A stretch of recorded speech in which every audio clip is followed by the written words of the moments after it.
నమస్తే welcome to media TV plus. అయితే గత కొన్ని రోజులుగా కాంగ్రెస్ పార్టీలో తీవ్ర పరిణామాలు మనం చూస్తున్నాం. ఇటు చూస్తుంటే రీసెంట్గా సీఎం రేవంత్ రెడ్డి మాట్లాడినటువంటి మాటలు ఏవైతే ఉన్నాయో మొత్తానికి ఇంకా బడ్జెట్ విషయంలో కానీ రాష్ట్ర పాలన విషయానికి వస్తే ఒక ఎత్తు అండ్ రాష్ట్ర అంటే ఆచి తూచి అడిగేయాలంటారు. కానీ ఎక్కడా కూడా ఇచ్చిన హామీల దగ్గర నుంచి చేసిన ప్రామిసుల దగ్గర నుంచి ఏది నిలబెట్టుకోలేకపోయారు. అయితే రీసెంట్గా ఆయన చేతులు ఎత్తేసిన ఒక మాట మాట్లాడారు. దాని గురించి డిస్కషన్ చేసే ప్రయత్నం చేద్దాం. ప్రస్తుతం మనతో పాటు ఉన్నారు అనలిస్ట్ శ్రవణ్ కుమార్ గారు. నమస్తే అండి. నమస్తే అండి. ఎలా ఉన్నారు? Fine madam. రైట్. సో నేను ఇంకా పర్టికులర్గా మీకు చెప్పక్కర్లొద్దు. రీసెంట్గా ఒక సభలో సీఎం రేవంత్ రెడ్డి మాట్లాడినటువంటి మాటలు బడ్జెట్ లేదు అని చెప్పేసి అని చేతులెత్తి మాట్లాడారు. ఇంకా పాలన గాలికి వదిలేసినట్టేనా లేకపోతే ఫర్దర్గా ఏమైనా అంటే ఈ బడ్జెట్ లేకపోవడంతో హామీలన్నీ కూడా పక్కదోవ పట్టేసినట్టేనా? మన స్పష్టంగా చదువు రాని వాని గ్రామీణ స్థాయి వాళ్ళకు కూడా అర్థమైపోయింది ఈ ముఖ్యమంత్రి దివాలా కోరు ముఖ్యమంత్రి అని. మన దివాలా కోరు తనం అనుకున్నాగానే ముఖ్యంగా ఆయన దివాలా తీసినట్టుగా ప్రకటించబడింది. ఆయనే స్వయంగా ప్రకటించుకుంటున్నాడు. సహజంగా కొన్ని దేశాలు యుద్ధ లేదంటే అగ్రెసివ్నెస్ ఉన్నప్పుడు మాత్రం దేశాలు దివాలా ప్రకటించేసి ఎవరికి అప్పులు ఎగ్గొట్టేస్తాం, మేము కట్టలేము అన్నది వ్యవహరిస్తారు, చరిత్రలో ఉన్నాయి. కానీ మొట్టమొదటిసారిగా ఒక రాష్ట్ర ప్రభుత్వం ఒక ప్రజాప్రజంగా ఎన్నుకునే ప్రభుత్వం మేము దివాలా తీసాము, మాకు అప్పులు పుడతలేవు, చివరికి మమ్మల్ని దొంగల్లా చూస్తున్నారు, చెప్పు దొంగల్లా చూస్తున్నారు అని ఆయనే ప్రకటిస్తున్నారు.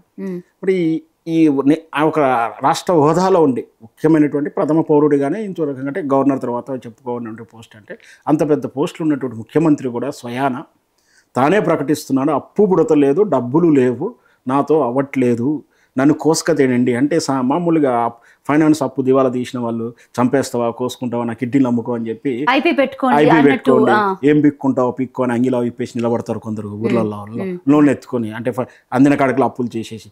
అంత దివాలా కోరితనంగా ఆయన బహిరంగంగా అఫీషియల్గా మాట్లాడుతున్న తీరు చూసినాక చాలా ఆశ్చర్యం వేసింది. ఇది ప్రజాస్వామ్యంలో ఎక్కడ ఏ దేశంలోనూ ఏ రాష్ట్రంలోనూ లేదు. ఇంకా మనతో అంటే రాష్ట్ర అప్పులతో చూసుకుంటే మనది రాష్ట్రం పెద్ద అప్పుల రాష్ట్రం ఏం కాదు. భారతదేశం మొత్తం మీద చూస్తే మనది మొదటి స్థానంలో కూడా లేదు, చివరి స్థానంలో నుంచి 5వ స్థానంలో 6వ స్థానంలో ఉంది. ఈ రాష్ట్రం ఎలా అంటే ఆల్రెడీ మొదటి స్థానంలో అప్పుల్లో ఉన్నటువంటి చాలా రాష్ట్రాలు మనకన్నా ముందు ఉన్నాయి. గుజరాత్, మహారాష్ట్ర ఇవన్నీ తీసుకుంటే మన రాష్ట్ర స్థాయి కన్నా ఎక్కువ అప్పులు చేసినటువంటి రాష్ట్రాలు అవి. ఇప్పుడు అవేం మాట్లాడుతున్నాయి? అంతకుముందు ఆ రాష్ట్రాలు ఎవరూ మాట్లాడిన దివాలా కోరిత నేను ఎందుకు మాట్లాడుతున్నా అంటే నిజంగా ఇతనికి అప్పు పుట్టని మాట వాస్తవం. ఎందుకంటే నాయకుడి మీద నమ్మకం లేదు, విజన్ మీద నమ్మకం లేదు, ఈయన చేస్తున్న వృధాల మీద, ఈయన చేస్తున్న అవినీతి మీద అవగాహన ఉంది కాబట్టి ఇతని నమ్మక అప్పు ఇవ్వట్లేదు. కానీ రాష్ట్రాన్ని చూసి అప్పు ఇవ్వట్లేదు కాదు, ఇది రాష్ట్ర నాయకుడిని నమ్మట్లేదు విషయం విషయం పక్కన పెడితే ఇంకా పాలన గాలికి వదిలేసినట్టేనా? అంటే ఈ పాలన విషయం కూడా పక్కన పెడితే హామీల విషయానికి వస్తే ఏమవుతుంది? అండ్ ప్రజలకి ఉన్న నమ్మకం కూడా పోతున్నట్టే కదా ఇక్కడ. ఖచ్చితంగా ఇప్పుడు ఆయన స్పష్టంగా చెప్పాడు, నా సీటు కూర్చోవడానికి అనుకూలంగా లేదు, నా సీటు మీద చాలా మంది కన్నేశారన్నారు. నెంబర్ 1 పాయింట్ ఇది. అంటే పార్టీలో అంతర్గత కలహాల మీద ఆయనే బయట స్పష్టంగా చెప్తున్నారు, నా పదవి మీద కన్నేశారు, నా మీద కుట్రలు చేస్తున్నారు, ఢిల్లీకి ఉత్తరాలు మోస్తున్నారు, ఫైళ్లు మోస్తున్నారు, ఆయనే స్పష్టంగా చెప్పారు. అంటే కూర్చోవడానికి పని చేయడానికి ఆయనకు అవకాశం లేదు, ఆయనే ప్రకటించుకున్నాడు. తీవ్ర ఒత్తిడిలో ఉన్నట్టు ఆ సభ ద్వారా బయట పెట్టినట్టేనా? మరి ఖచ్చితంగా ఎప్పుడైతే మిషన్ మీనాక్షి నటరాజన్ గారు వచ్చారో అప్పటి నుంచి స్పష్టంగా అర్థమైపోయింది, వచ్చింది ఆవిడ కోసం, ఆవిడ వచ్చింది ఈయన మార్పు కోసం. జనరల్గా అయితే ఆవేశపరులు అంటే ఇమీడియట్ మనం ఏం చేస్తామంటే అది తీసేయండి అంటారు. కానీ అట్లా రాజకీయ చతురత గల వాళ్ళు ఏం చేస్తారంటే ముందు ఒక ఈ రేవంత్ రెడ్డి ఒకవేళ ఉన్నపలంగా తీసేస్తే ఆయన టీం ఏమైనా డిస్టర్బ్ అవుతుందని చెప్పి చిన్న క్రమేపీ ఆయన వెంటే వెళ్తారని అనుమానించినటువంటి విధానాన్ని ఆయన చుట్టూ ఉన్నటువంటి లీడర్స్ కట్ చేసి ఒంటరి చేసి పంపించే ఉద్దేశంతో మిషన్ నడుస్తూ ఉంది. ఆ విధంగానే ఆయనకు అనుకూలంగా ఏవైతే ప్రతిపాదించిన ఎమ్మెల్సీ సీట్లు ఇవ్వకపోవడం స్పష్టంగా అర్థమైపోతుంది. రాబోయే స్థానిక సంస్థలు కూడా అలాగే ఉంటుంది. అంటే పాలనాపరంగా ఆయన అధిష్టానం నుంచి కూడా ఏ విధమైన మద్దతు లేదు. చివరికి లాస్ట్ స్టేజ్లో ఏమవుతుంది, ఆయనకు సపోర్ట్ ఇవ్వాల్సినటువంటి ఈ 1/2 మ్యాజిక్ ఫిగర్ ఉంది అసెంబ్లీలో, అవి కూడా లేకుండా చేస్తారు. అదే ఇవన్నీ ఎవరు చేస్తారంటే బయట వాళ్ళు ఎవరు కాదు, స్వయాన అలా కాంగ్రెస్ అధిష్టానమే స్కెచ్ చేసి పంపించింది. హైకమాండ్ కూడా రేవంత్ రెడ్డి మీద తీవ్ర అంటే ఒత్తిడి ఏదైతే ఇప్పుడు ఎలక్షన్స్ టైంలో కానీ లేకపోతే ఈ మధ్య కాలంలో బాగా తీవ్రమైన ఒత్తిడి అయినప్పుడు ఈయన ఇక్కడి నుంచి మూటలు మోసేది ఏదైతే ఉందో అంటే ఢిల్లీకి ఇప్పటి వరకు కూడా దాదాపు ఒక 60-70 సార్లు వెళ్ళొచ్చి ఉంటారు ఆయన. అంటే ఎటూ లేదన్న ఇంత తీవ్రమైన ఒత్తిడి విషయం ఈ సభాత్రు బయట పెట్టారని అనుకోవచ్చు. అంటే అధిష్టానం కూడా ఈయన మీద గుర్రుగానే ఉన్నట్ట. ఖచ్చితంగా ఉన్నాడు. ఆయనకు ఆశలు ఇక్కడ అర్థం చేసుకోవాల్సింది ఏమిటంటే ఇతనికి ఆశలు కూడా చచ్చిపోయాయి. అంటే నేను ఇంకా పరిపాలిస్తాను, నేను ఏదన్నా చేద్దామంటే డబ్బులు పడతలేదు, నా కింది స్థాయిలో నా నాయకులు కానీ నా మంత్రివర్గమే నాకు సపోర్ట్ చేస్తలేదు, వీళ్ళు ఇలా ఉన్న నా అధిష్టానం కూడా నాకు ఈవెన్ సో అపాయింట్మెంట్ కూడా ఇవ్వట్లేదు. సో ఇవన్నీ ఈ ఫ్రస్ట్రేషన్లో నుంచే అతను వచ్చిన మాటలుగా చూడాలి. కేవలం ఆర్టీసీ సమ్మెకి ఆయన ఏం భయపడతలేడు. ఎందుకంటే ఆయన సమ్మెలో ఏ విధంగా వెన్నుపోటు గతంలో కేసీఆర్ పాలనలో ఉండే వెనక నుంచి ఎట్లా డ్రామాలాడో ఆయనకు తెలుసు. అంటే ఎత్తులు పై ఎత్తులు వేసి మ్యానిపులేట్ చేయడం ఈజీగా తెలుసు. సమ్మెకి భయపడే వ్యక్తి కాదు. కానీ అతనికి పరిపాలించేటువంటి స్టెమినా లేదు, అంటే ఆర్థికంగా లేదు, వ్యూహాత్మకంగా ఈ వ్యూహాలు కూడా పనిచేయట్లేదు. ఆర్టీసీ కార్మికులు కూడా ఎందుకు వెనక్కి తగ్గారు అంటే ఆ రోజు ఈ మాట బేసిక్ గా చెప్పాలని February 1 నుంచి వాళ్ళు సమ్మెకి దిగుదామని చూశారు. అండ్ ఇప్పుడు March, April, May కూడా వచ్చేసింది, నడుస్తూ ఉంది. అంటే ఈ గ్యాప్ లో ఫస్ట్ సమ్మె అన్నప్పుడు ఆగారు. దాని తర్వాత అంటే ఆర్టీసీ కార్మికులకి సంబంధించి ఏవైతే ఉద్యోగాల పరంగా లేకపోతే వాళ్ళకి రావాల్సిన డబ్బుల పరంగా ఇవన్నీ కూడా చూసుకుంటే ఇప్పుడు మళ్ళీ ఒక హామీ ఇచ్చినట్టు తెలుస్తుంది. ఇదైనా కరెక్ట్ గా గవర్నమెంట్ నిలబెట్టుకుంటుందా లేదా? ఇక్కడ మనం అర్థం చేసుకోవాల్సిన రెండు విభాగాలుగా ఉన్నాయి. ఒకటి, సమ్మె ఆగినంత మాత్రాన సమ్మె నాయకులు మాత్రం ఆగారు, కింది స్థాయి సిబ్బంది సమ్మె చేయడానికి సిద్ధంగా ఉన్నారు. ఈ నాయకులు మ్యానిపులేట్ చేశారు, తాత్కాలికంగా ఆపగలిగారు. ఎందుకంటే నాయకులని మనకు తెలుసు, ఉద్యమ నాయకులు ఎలా పనిచేస్తుంటారో వాళ్ళని ఏదో ఒకటి చెప్పి మభ్యపెట్టు లేకపోతే ఏదో మేనేజ్మెంట్ చేసేసి లొంగ తీసుకున్నారు. సార్ వీళ్ళు కూడా ఏంటంటే చూద్దాం, ఇన్ని రోజులు చేశాం కదా, తెగిందాక లావకూడదు. ఎందుకంటే రాష్ట్ర పరిస్థితులు వాళ్ళకు కూడా తెలుసు. ప్రభుత్వం దయార్థ హృదయుడైన కేసీఆర్ పీరియడ్లో 54 రోజులు పనిచేయాల్సి వచ్చింది. అంతకన్నా రాక్షసుడు కేసీఆర్ కానీ కఠినమైన రాక్షసుడు రేవంత్ రెడ్డి విషయం వాళ్ళకు కూడా తెలుసు. సార్ ఒకసారి వేచి చూద్దాం, ఇంకొక 4 రోజులు కదా, 4 రోజులు అయితే మన కోరిక నెరవేరుతాయేమో. ప్లస్ వాళ్ళకి ఏదైనా తైలాలు కానీ మ్యానిపులేటింగ్ మేనేజ్మెంట్ ఇచ్చిన ఆ లాభం ఉంది. ప్లస్ 1 మంత్ వేచి చూస్తే నష్టం ఏం లేదు కదా అని చెప్పి ఉద్దేశంగా తాత్కాలికంగా వాయిదా పడింది. ఏం కానీ ఈ కోరికలు రేవంత్ రెడ్డి తీరుస్తారని మాత్రం వాళ్ళకి నమ్మకం లేదు. కింది స్థాయి సిబ్బంది మాత్రం ఎప్పుడు పిలిచినా సమ్మెలోకి దిగడానికి మాత్రం సిద్ధంగా ఉన్నారు. అట్లనే ఆర్టీసీ కార్మికులు వెనకడిగేశాడు భావించక్కర్లేదు. విరమించుకున్నట్టు లేకపోతే టెంపరీగా కాసేపు నోరు జస్ట్ టెంపరీగానే ఓపిక్గా పడదాము, ఒక నెల రోజులు ఆగుదాము, చూద్దాము. మరి తర్వాత వేచి చూసి మాకు నెల తర్వాత మళ్ళీ ఒక్కసారి, అంటే నెలన్న తర్వాత నెల కూడా కాకపోతే 2 నెలల తర్వాత కూడా మళ్ళీ సమ్మెకి వెళ్ళడానికి సిద్ధంగా ఉన్నారు.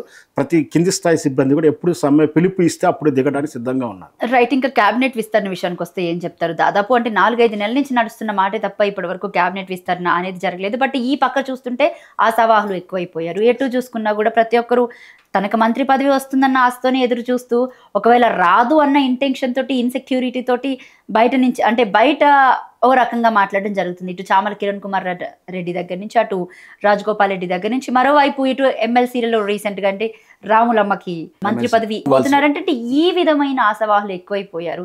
అంటే దీన్ని ఎలా చూడాలి అసలు బేసిక్ గా? అండ్ ఇంకొకటి, వీళ్ళకి ఎవరికి కూడా అనుకున్న వాళ్ళకి మంత్రి పదవి ఇవ్వకపోతే వాట్ రేవంత్ రెడ్డి పరిస్థితి? నేను అదే చెప్పాను. నేను రెండు విషయాలు మొదటి నుంచి చెప్తా ఉన్నా. రేవంత్ రెడ్డి గారు స్థానిక సంస్థ ఎన్నికలు ఇప్పట్లో పెట్టాడని చెప్పేసి 2024 జనవరి డిబేట్లోనే చెప్పాడు.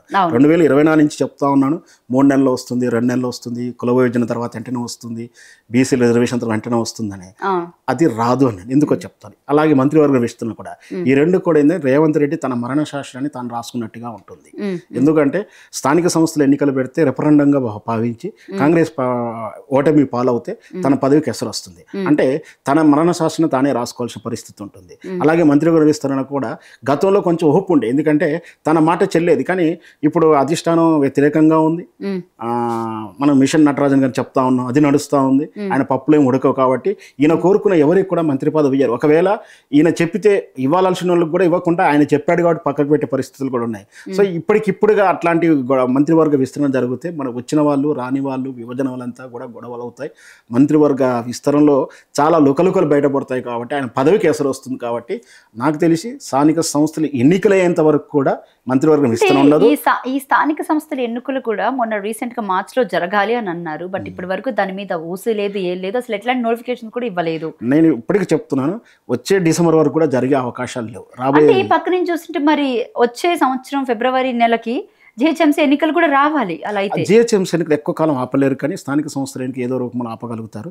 మేబీ స్థానిక సంస్థలు జిహెచ్ఎంసీ కలిసి కూడా పోటీ ఒకేసారి ఎన్నికలు ఒక అటు ఇటుగా కానీ ఒకే షెడ్యూల్ కానీ జరిగిన ఆశ్చర్యపడక్కర్లేదు. ఎందుకంటే రేవంత్ రెడ్డి కావాల్సినంత వరకు టెక్నికల్గా తానే లో పోల్స్ పెట్టి, ఒకవేళ నోటిఫికేషన్ ఇచ్చిన ఎన్నికలు సిద్ధమవుతున్నా కూడా తాను లో పోల్స్ పెట్టి అది వాయిదా వేయడానికి ఆయన కృషి చేస్తాడు. కానీ తనకు తానికి ఎన్నికలు పోవడానికి, తన రెఫరెండంని అడగడానికి మాత్రం ఇష్టపడాడు. కాబట్టి సాధ్యమైనంత లాక్కొస్తాడు. మంత్రివర్గం విస్తరణ ఎప్పట్లో ఉండదు. స్థానిక సంస్థ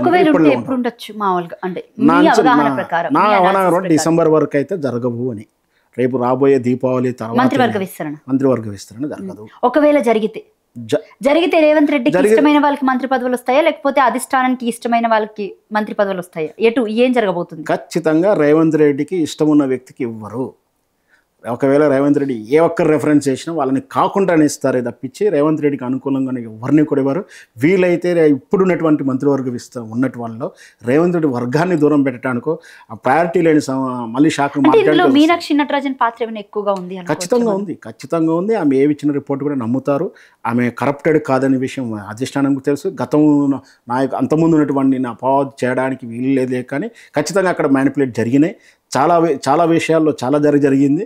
అది చివరికి అంటే ఇక్కడ ఉన్నటువంటి దీపాదాస్ మున్షికిని రేవంత్ రెడ్డికి పడని స్థాయికి పోటీకి దానికి వచ్చేసింది. అప్పుడే దీపాదాస్ మున్షిని మార్చాలని ఈయన ప్రపోజ్ చేయడం, మేము దానికోసం ఎదురు చూస్తున్నామని చెప్పేసి వాళ్ళు కూడా మార్చేసి రేవంత్ రెడ్డికి చెక్కు పెట్టే ఉద్దేశంతో ఒక స్ట్రిక్ట్గా నీతి నిజాయితీ పరులైనటువంటి అచ్చమైన నికార్సైన కాంగ్రెస్ కార్యకర్తను పంపించడం జరిగింది. Okay, right. అంటే ఇటు చూసుకుంటే పొంతనే లేని మాటలు, ఇటు పార్టీలో ఎక్కువగా అధిష్టానం పరంగా చూసుకున్నా, ఇటు పార్టీ వర్గాలు ఇంటర్నల్గా చూసుకున్నా, ఓ పక్క నుంచి బయట ప్రజల్లోకి వచ్చి మాట్లాడి ఒకడేమో అవును అంటాడు, ఇంకొకడు కాదు అంటాడు, దాని తర్వాత లేదు అలా జరిగింది అని అంటారంటే ఏమనుకోవాలి? ఈ విధమైన అంటే ఇటు సీఎంకి కార్యకర్తలకి లీడర్స్కి పడట్లేదా, లేకపోతే ఈయన మాటలు వీళ్ళు వినట్లేదా, లేకపోతే వీళ్ళ మాటలు ఈయన వినట్లేదు? ఏం జరుగుతుంది అసలు ఇక్కడ మొత్తంగా పార్టీలో ఇంటర్నల్ వర్గాలు అసలు ఏమున్నాయి? ఖచ్చితంగా దీని అన్నిటికీ కారణం కాంగ్రెస్ పార్టీలో స్వేచ్ఛ ఎక్కువగా ఉంటుంది, ప్రజాస్వామ్యం ఎక్కువగా ఉంటుందని కూడా చెప్పవచ్చు. అలా సర్దుబాటు చేస్తుంది. స్వేచ్ఛ ఉంటే అందరికీ ఒక అండర్స్టాండింగ్ అనేది ఉండాలి అని చెప్పుకుంటారే, కానీ అది స్వేచ్ఛ కాదు, అది వర్గపోరుగానే మనం చూడాల్సి ఉంటుంది. పైగా రేవంత్ రెడ్డి మీద అతిథిగా గెస్ట్కి వచ్చినటువంటి పెయిడ్ ఆర్టిస్ట్గానే చూస్తున్నారు. ఆయన కాంగ్రెస్ కార్యకర్తగా కానీ కాంగ్రెస్ లీడర్గా చూడట్లేరు.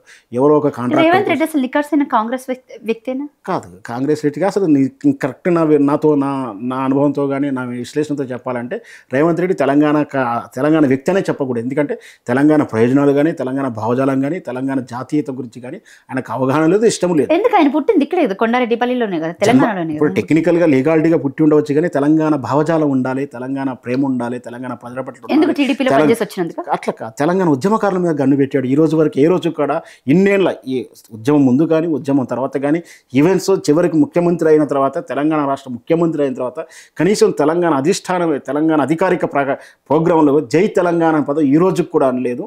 కాబట్టి ఆయనకు తెలంగాణ భావజాలం లేదు. ఒక మేనేజ్మెంట్ అంటే ఒక పాలకుడిగా, ఒక పెయిడ్ ఆర్టిస్ట్గా వచ్చి తాను కొన్ని వేల కోట్ల రూపాయలు ఢిల్లీకి ఇచ్చి ఒక పోస్టు కొనుక్కొని ఎమ్మెల్యేలని గెలిపించుకొని ఆయన ఒక ప్రైవేట్ లిమిటెడ్గా పరిపాలిస్తున్నాడు. ఖచ్చితంగా ఇది Revanth Reddy jumbo family pack పరిపాలన జరుగుతూ ఉంది. కాబట్టి ఈ నిజమైన కాంగ్రెస్ కార్యకర్తలు కానీ నిజమైన నాయకులకు రేవంత్ రెడ్డి ఇష్టపడతలేరు. ఆయనకు వ్యతిరేకంగా కాదు, ఉన్న విషయాలు కూడా చెప్తున్నాను. నిన్నగాక మనం చూసాం, పబ్లిక్ అడిగారు కళ్యాణ లక్ష్మి అంటే అమ్మ తులం బంగారం రాదా ముచ్చట మర్చిపోని స్పష్టంగా లక్ష అంటే తులం బంగారం లక్షకు వచ్చేసింది, తులం బంగారం రాదని రీసెంట్ గా మన అనిరుద్ధ్ రెడ్డి గారు స్పష్టంగా అంటే వాళ్ళు చెప్తున్నారు. నిన్నగాక ఖమ్మం లీడర్ తుమ్మల అనుకుంటా మనకు ఉచిత పథకాలు ఎత్తివేస్తే బాగుంటుంది, దూరం పెట్టాలని వాళ్ళే చెప్తున్నారు. ఏదైతే ఉచిత పథకాలు ఏవైతే వాళ్ళ కాంగ్రెస్ పార్టీ గెలుపు కారణమైన 6 గ్యారెంటీలే, ఇది అనవసరము. 421 హామీలు, 400 డిక్లరేషన్స్, 6 గ్యారెంటీల మీద 12 అయితే లిస్టెడ్గా ఉన్నాయి. 12 పథకాలు అయితే పెద్దగా చెప్పుకోదగిన పథకాలు. ఇవన్నీ కూడా వద్దు, సంక్షేమ పథకాలు వద్దు, ఆర్థిక పరిస్థితి బాగాలేదు. ఈ విధంగా వీళ్ళు ఈ విధమైన వాస్తవం ఇంకొకటి ఏంటంటే వాళ్ళు తప్పు మాట్లాడుతారు కదా, వాస్తవాలే మాట్లాడుతున్నారు. ఓకే, వాస్తవాలే మాట్లాడుతున్నారు, కానీ కామెంట్స్ చేస్తే పబ్లిక్ తీసుకునే అంత స్టేజ్ లో ఉన్నారా ప్రెసెంట్? వాళ్ళకి రావాల్సినవి అంటే ఇచ్చిన హామీలు ఏవైతే ఉన్నాయో వాళ్ళకి రావాల్సినవి వాళ్ళకి పక్కా రావాలి కదా. ఎవరు ఊరుకుంటారు? పేద ప్రజలు అసలే ఊరుకోరు. ఖచ్చితంగా అండి, తిరగబడే రోజు అంటూ వస్తుందంటారా? ఖచ్చితంగా అండి. తెలంగాణ ప్రజలు మొదటి నుంచి కూడా విభిన్న నష్టాల గలవాళ్ళు. అంటే రాజకీయం చూస్తుంటే దేశమంతా కూడా కాంగ్రెస్ ఓడించినప్పుడు కాంగ్రెస్ని గెలిపించారు. ఇట్లా ఏది చూసుకున్నా తెలంగాణ ప్రజలు విభిన్న పరాలు, అమాయకులు కూడా. చక్కని పచ్చని కాపురంలో నిప్పు పోసుకున్నామని చెప్పి ప్రతి తెలంగాణ ప్రజలు అనుకుంటున్నారు. హాయిగా కేసీఆర్ ఇంట్లో కూర్చుంటే మాకు టింగున మెసేజ్లు వచ్చేది. ఈరోజు ఆఫీసుల చుట్టూ తిరుగుతుంటే ఏ పథకం రావట్లేదు. కేవలం దురాశ. మా దురాశ ఏంటంటే దురాశ దుఃఖానికి చేటయింది. మేము పేలం మించి దిగి పొయ్యిల పడిపోయాము. 2,000 కక్కుర్తుపడి 5,000 అదృష్టంగా వస్తాయని, 1 తులం బంగారం ఎగస్ట్రా వస్తుందనో, సరే ఒకసారి అవకాశం ఇచ్చి చూడమని అడుగుతున్నారు కదా, కేసీఆర్ అన్నీ చేసేసాడు కదా, ఇక చేయడానికి ఏం లేదో, ఈయన వస్తే ఏదో చేస్తానని మభ్య పెట్టుకొని పొరపాటున మోసపోయారు. మోసపోతే గోసపడతామని కేసీఆర్ మొదటి నుంచి చెప్తూనే ఉన్నాడు. అయినా కూడా అనుభవంలోకి వచ్చింది. ఖచ్చితంగా ఇప్పుడు ప్రతి ఓటరు అంటే ఈవెన్స్ కాంగ్రెస్ కార్యకర్త కూడా ఈరోజు చెప్తున్నాడు, నేను అనవసరంగా ఇల్లు తిరిగి ఓటేయించాను, నాకు బుద్ధి వచ్చింది, నా ఇల్లే కబ్జాలు అవుతున్నాయి, నా పథకమే రావట్లేదు, స్పష్టంగా వీడియోలు బహిరంగంగా మాట్లాడుతున్న తీరు మనం చూస్తున్నాం. ఎవరో అంటే బీఆర్ఎస్ పార్టీకనో ఇతర పార్టీకి అనుకూలంగా ఛానల్ కాదు, బహిరంగ వాళ్ళే సొంత ప్లాట్ఫామ్ మీద చెప్పుకుంటున్నారు, అంటే వాళ్ళ వేదన చెప్పుకుంటున్నారు. అయితే ఇక్కడ ఇంకొకటి ఇదే పరిస్థితి గతంలోని వైఎస్ రాజశేఖర రెడ్డి చనిపోయిన తర్వాత ఆపద్ధర్మ ముఖ్యమంత్రిగా ఆ టైంలో రోసయ్యని ముఖ్యమంత్రిగా చేశారు. రోసయ్య ఎన్ని నెలలు ముఖ్యమంత్రిగా ఉన్నారు, మీకు ఏమైనా ఐడియా ఉందా? బహుశా 16 నెలలు 14 నెలలు ఉన్నట్టు ఐడియాగా ఉంది నాకైతే. ఓకే, ఆ టైంలో రోసయ్య ఒక కామెంట్ చేయడం జరిగింది. ఏం చేశారు అంటే, ప్రజెంట్ అయినప్పుడు దివంగత నేత చనిపోయారు, సో పాలన చేతగాక విషయం కూడా పక్కన పెడితే నిధులు లేవు, సేమ్ ఇప్పుడు ఉన్నటువంటి పరిస్థితి ఆ రోజు రోసయ్య మాట్లాడితే ఇమీడియట్ గా తీసి కిరణ్ కుమార్ రెడ్డిని ముఖ్యమంత్రిగా ప్రకటించడం జరిగింది. దాని తర్వాత పాలన కొనసాగింది. అంటే ఇలాంటి సిచ్యువేషన్ ఏమైనా ఇప్పుడు ప్రెసెంట్ రాబోతుందంటారా? ఖచ్చితంగా అండి. అంటే వస్తే ఒకవేళ ముఖ్యమంత్రి ప్లేస్ లో ఎవరు ఉండబోతున్నారంటారు? ఎప్పుడైతే దీపాదాస్ మనుషుని కానీ మార్చారో ఆ రోజే ముహూర్తం ఖరారు చేయబడింది, నిర్ణయం తీసుకోబడింది. కాకపోతే అది డిసెంబరా నవంబర్ అని కానీ ఫిక్స్డ్ డేట్ లేకుండా నిర్ణయం అయితే ఖచ్చితమైపోయింది. ఈ తెలంగాణ ముఖ్యమంత్రిని మార్చాల్సిందే. ఎందుకు మార్చాలో కూడా నేను చెప్తాను. మన రాహుల్ గాంధీ ఎందుకు అనుకున్నారంటే, ఎంతో కలలు కానీ స్ట్రాంగ్ భావజాలం ఉన్న నరేంద్ర మోడీ గారిని ఢీ కొట్టాలంటే ప్రజలకు ఉపయుక్తమైనటువంటి 2 బ్రహ్మాండమైన పథకాలు తీసుకున్నారు. 6 గ్యారెంటీలు. రాహుల్ గాంధీకి డబ్బే ఇంపార్టెంట్ ఏమో నేను చెప్తాను. ఒకటే ఈ 6 గ్యారెంటీల పథకం ఒకటి, ఈ బీసీ కులగణన అనేది 2 బృహత్కర కార్యక్రమాలు తీసుకొని తెలంగాణలో విజయవంతం చేసి ఈ తెలంగాణ రోల్ మోడల్గా చూపించి దేశమంతా నరేంద్ర మోడీ బుద్ధి చెప్పాలనుకున్నాడు. కానీ ఇక్కడ రేవంత్ రెడ్డి నమ్మి ఈ రాష్ట్రాన్ని ఒప్పచెప్తే 6 పథకాలను నాశనం చేశాడు. ఈ బీసీ కులగణనని, బీసీ లెక్కలని, కులాలని తప్పు లెక్కలు చేసేసి ఇక్కడ ఫెయిల్ చేశాడు. ఇంత అంటే ఈ రాష్ట్రంలో తెలంగాణను రోల్ మోడల్గా చూపించుకుందామంటే మహారాష్ట్ర ఎన్నికలు ఏం జరిగిందో చూసాం. కాబట్టి ఈ రాష్ట్రాన్ని నాశనం చేస్తున్న ఈ నాయకుడిని ఖచ్చితంగా మార్చాలని రాహుల్ గాంధీ గారు అనుకున్నారు. ఖచ్చితంగా దానికోసం అంటే డిసిజన్ ఈజీగా కాకుండా కొంచెం అంటే ఆయన ద్వారా పార్టీ ఏ విధంగా నష్టపోకుండా ఉండడానికి టైం తీసుకున్నారు. దాని దగ్గర ఆపరేషన్స్ జరుగుతూ ఉన్నాయి. అందులో భాగంగా క్రమేపీ డిసెంబర్ వరకు ఇతన్ని మార్చే అవకాశాలు ఉంటుంది.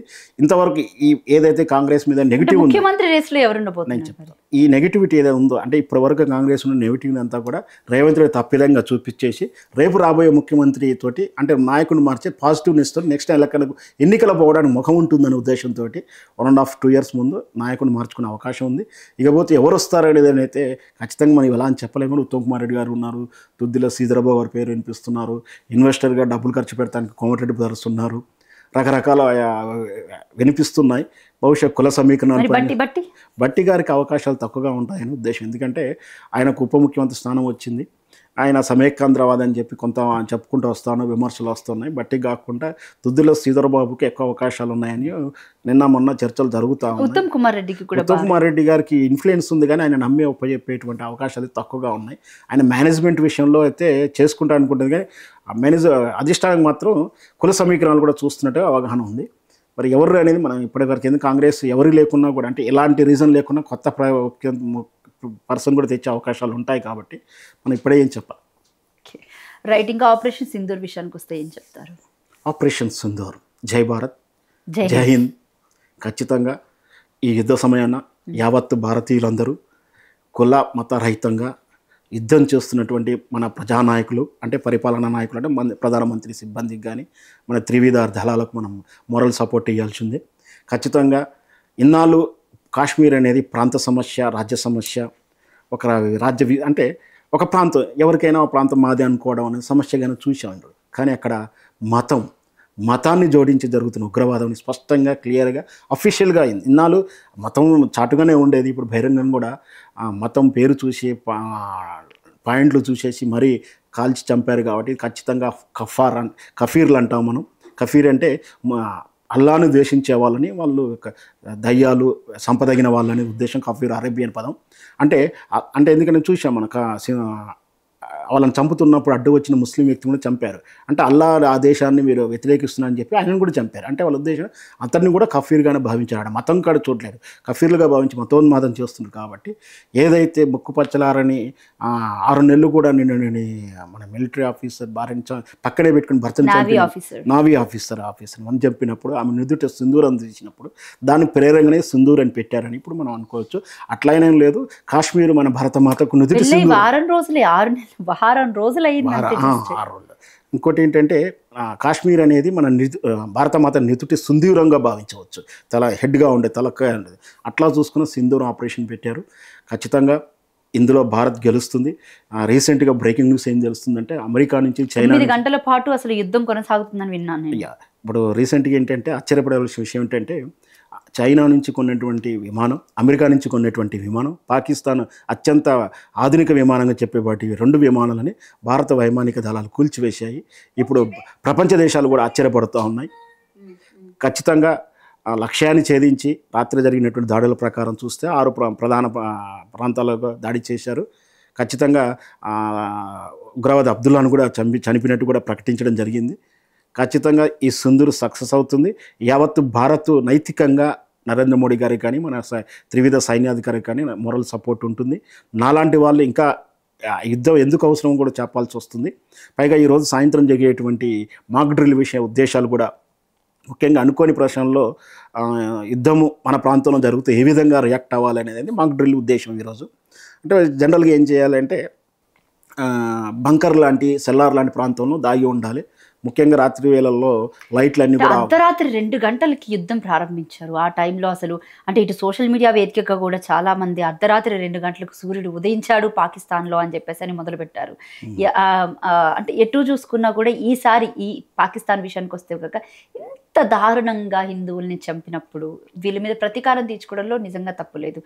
కానీ ఈ విధమైన ధోరణి పాకిస్తాన్స్ అంటే ఇటు ఎట్లేదన్నా ఒక 70 మంది దాకా ఇండియాలో పాకిస్తాన్స్ ఉన్నారని విన్నాను. అంటే మన వాళ్ళు ఇంతలా ఆప్యాయత చూపించినప్పుడు ఎందుకు వాళ్ళకి ఈ ఇంత కక్షపూరితమైన చర్యలు ఎందుకు చేస్తున్నారు? వాళ్ళకు ఇన్పుటే అలా ఉంది. వాళ్ళు మొదటి నుంచి కూడా ద్వేషాన్ని నింపుకున్నారు.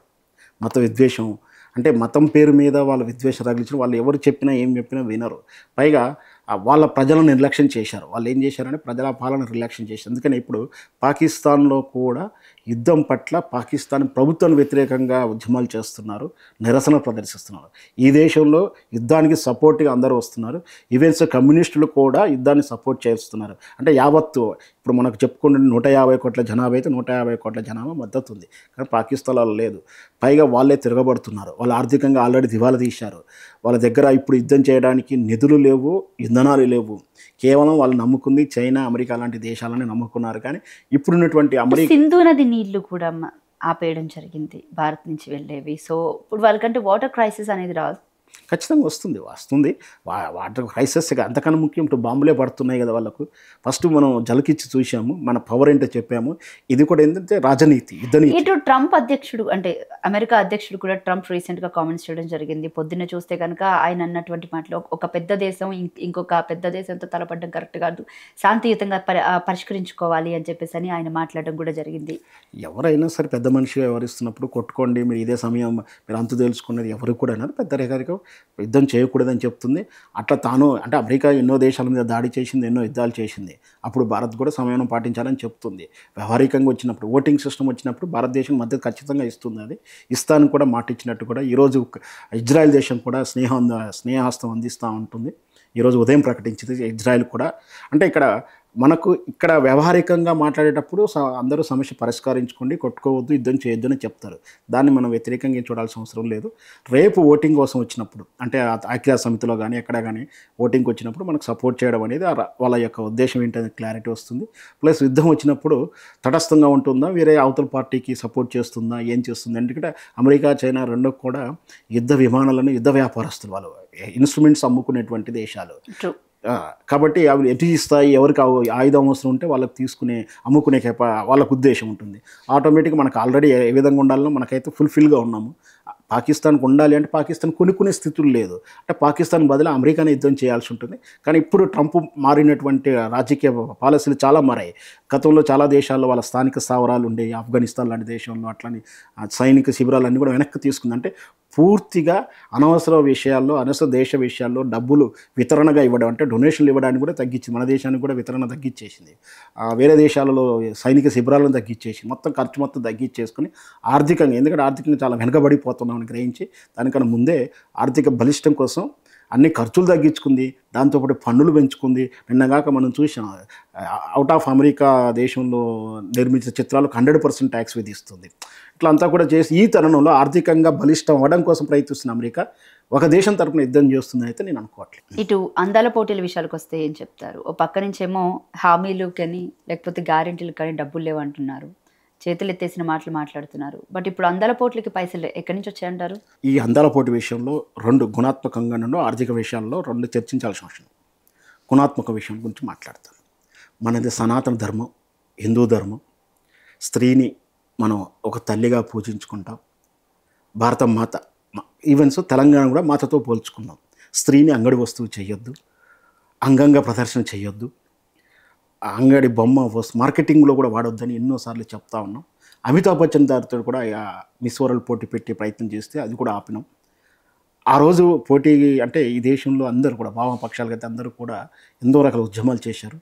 ఇప్పుడు కొన్ని వాళ్ళైతే కనిపిస్తుంది, విమలక్క కానీ సంజక్క గారు ఇప్పుడు మౌనం పాటిస్తున్నారు. ఎందుకో నాకు అర్థం కాలేదు. ఖచ్చితంగా ఈ స్త్రీని అందం పేరు మీద అంగంగా ప్రదర్శన చేసే ఇట్లాంటి దాన్ని మన భారతీయులు ఒప్పుకోరు. ఇది ఖచ్చితంగా ఆపాల్సిన విషయం.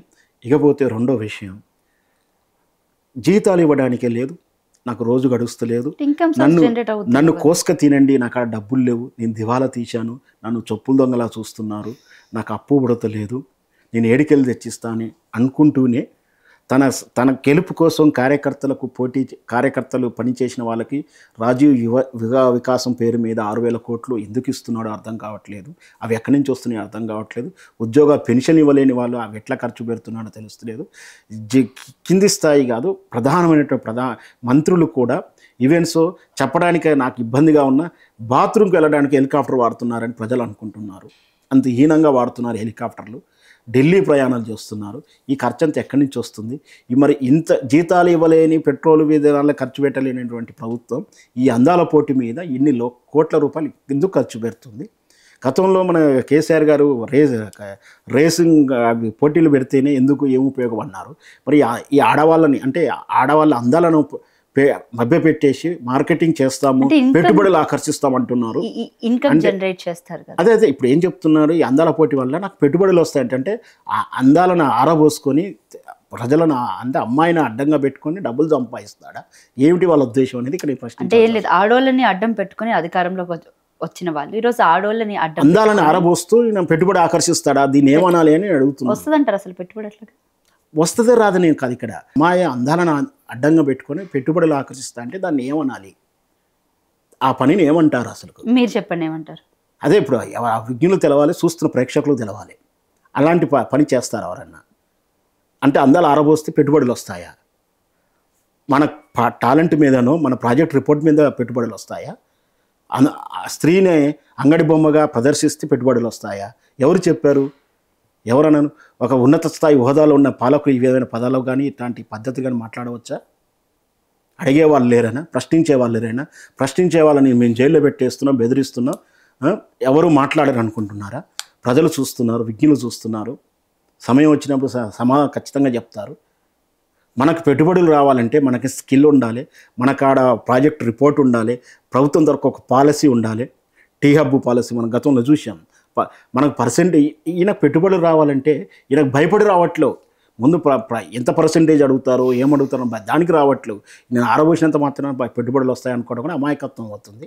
ఖచ్చితంగా అది కూడా ఒక ఫెయిల్యూర్ ప్రాజెక్ట్ అవుతుంది. వీటికి సమాధానం పోటీల వల్ల రాష్ట్రం ఎదుగుదల ఏమన్నా ముందుకు వెళ్ళే ఛాన్సెస్ ఉంటుందంటారా? ఒకవేళ మనం మేడం గారు ఒకసారి చూద్దాం. ఈ అందాల పోటీ వల్ల రాష్ట్రానికి పెట్టుబడులు వస్తాయంటే ఈ దేశంలో ఎన్ని రాష్ట్రాలు ఉన్నాయి? ఈ దేశంలో ఈ కమర్షియాలిటీ కానీ, వ్యాపార ధోరణి కానీ, ఈ మ్యానిపులేటివ్ సిస్టంలో గుజరాతీలు ముందుగా ఉంటారు. మరి గుజరాత్ రాష్ట్రంలో ఇంతవరకు ఎప్పుడైనా అందాల పోటీలు పెట్టారా? లేదు. ఈ దేశంలో ఎక్కడైనా పెట్టారా? మన దేశం కానీ ఇతర మన నైబర్హుడ్ లైక్ దేశాలలో ఎక్కడ ఉన్నాయా? ఎక్కడే లేదు. మరి అందాల వల్ల కంట్రీస్ లో అయితే జరిగాయి కదా. నార్త్ అని ఎక్కడో ఎక్కడో అమెరికా కంట్రీ అంటే హెవీ కల్చర్లో జరుగుతుండవచ్చు, ఎక్కడో దేశాల్లో జరుగుతుండొచ్చు. వాళ్ళ ట్రెడిషన్ వేరు, వాళ్ళ సాంప్రదాయాలు వేరు. మన స్త్రీని ఏ విధంగా గౌరవిస్తాం? తల్లిగా గౌరవిస్తాం. పక్క ఎవరైనా కనపడి అక్క అని అంటాం. పక్కింటి వాళ్ళని మన అక్కనో అంటేనో అత్తగారు అనో పిలుస్తాం. అమ్మగారు, తల్లిగారు, బామ్మ, పెద్దమ్మ అనే పిలుస్తాం.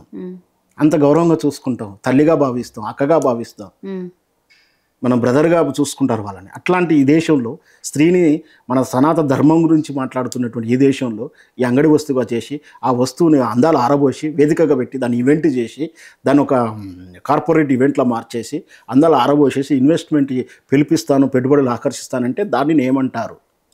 ఎలా వ్యవహరించాలి, ఎలా చూడాలి? ఇది పాలకులు చేసే పనేనా? దీన్ని ప్రశ్నించే వాళ్ళు లేరా? ఇన్నాళ్ళు ఉద్యమాలు చేసినటువంటి విమలక్క, సంజక్క, గతంలో ఇవన్నీ అందాల పోటీలు హస్తాను వచ్చి వీళ్ళంతా ఉద్యమాలు చేశారు. ఈ సోకాళ్ళు తెలంగాణ పేరు మీద కోట్ల రూపాయలు తీసుకుని తెలంగాణ కవులు, కళాకారులు అని చెప్పి తీసుకున్నటువంటి కోట్ల రూపాయల బెనిఫిట్స్ తీసుకున్న గతంలో వాళ్ళంతా కూడా ఈరోజు ఎవరు మానుస్తున్నారు. ఈ భారతీయ జనతా పార్టీ సనాతన ధర్మం గురించి ప్రతిసారి చెప్పేటువంటి ఈ సోకాళ్ళు లీడర్లు ఎవరు కూడా సపోర్ట్ చేయట్లేరు. మరి రేవంత్ రెడ్డికి అమ్ముడు పోయారా? వాళ్ళకు కళ్ళకు కనిపిస్తలేదని నేను ప్రశ్నిస్తూ ఉన్నాను. రైట్. థ్యాంక్ యూ అండి. థ్యాంక్ యూ సో మచ్ మీ విలువైన సమయాన్ని మాకు కేటాయించినందుకు.